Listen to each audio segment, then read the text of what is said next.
नमस्कार. नवरात्र उत्सवाच्या निमित्ताने आपण कोकणातील देवतांची माहिती घेत आहोत. आज मी तुम्हाला रसाळगडच्या बाजूला असणाऱ्या सुमारगडवरील भोलाई देवीची माहिती सांगणार आहे.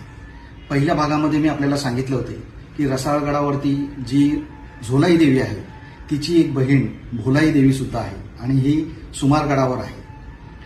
यांचा एक प्राचीन इतिहास असा आहे की ह्या दोघी बहिणी होत्या आणि त्यावेळेला स्थानिक लोक सुमारगडावरती ह्या दोन्ही बहिणीची एक जत्रा त्रैवार्षिक उत्सव भरत असे. एकदा ह्या त्रैवार्षिक उत्सवाच्या वेळेला पाठीला हुक लावून जे मानकरी लाटेला लटकून फिरत असत बगाडावरती, त्यापैकी लाट पडून एक मानकरी हा किल्ल्याच्या खाली पडला आणि लोकांना वाटलं की आता ह्याचा मृत्यू झाला. त्यामुळे लोक घाबरले आणि लोक गडावरून खाली येऊ लागले. खाली येऊन बघतात तर काय, अर्ध्या वाटेमध्ये त्यांना तो मानकरी आपल्या पाठीवरचा तो लाटेचा तुकडा हातात घेऊन पुन्हा वरती येताना दिसू लागला. लोकांना हा देवीचा दृष्टांतच वाटला. त्यामुळे पुन्हा सगळे वरती आले आणि त्या ठिकाणी मग कुणाच्या तरी अंगामध्ये देवी आली आणि देवीने सांगितले की ह्या ठिकाणी आता माझी जत्रा भरवणं हे असुरक्षित होणार आहे, जागा अपुरी आहे, त्यामुळे तुम्ही ही जत्रा यापुढे रसाळगडावरती भरवत जा. आणि त्या प्रथेप्रमाणे नंतर तेव्हापासून ते आजतागायत रसाळगडावरती ही त्रैवार्षिक जत्रा भरली जाते.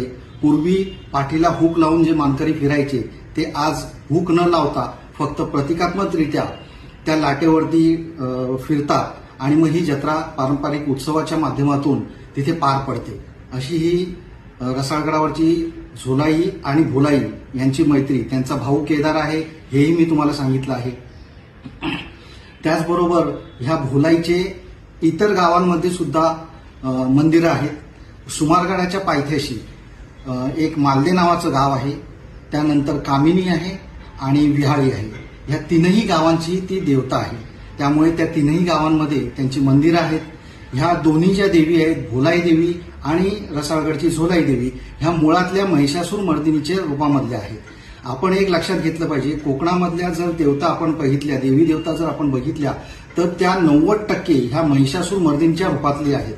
त्यातून आपल्याला हे सिद्ध होतं की मुळातली महिषासूर मर्दिनी ही मुख्य देवता ही स्थानिक लोकांमध्ये किंवा स्थानिक जनतेमध्ये ती आपापल्या नावांनी प्रसिद्ध झाली, तिथल्या गावांच्या नावाने किंवा तिथल्या स्थानिक नावाने प्रसिद्ध झाली आणि ती लोकांची आई म्हणून उदयास आली. नमस्कार.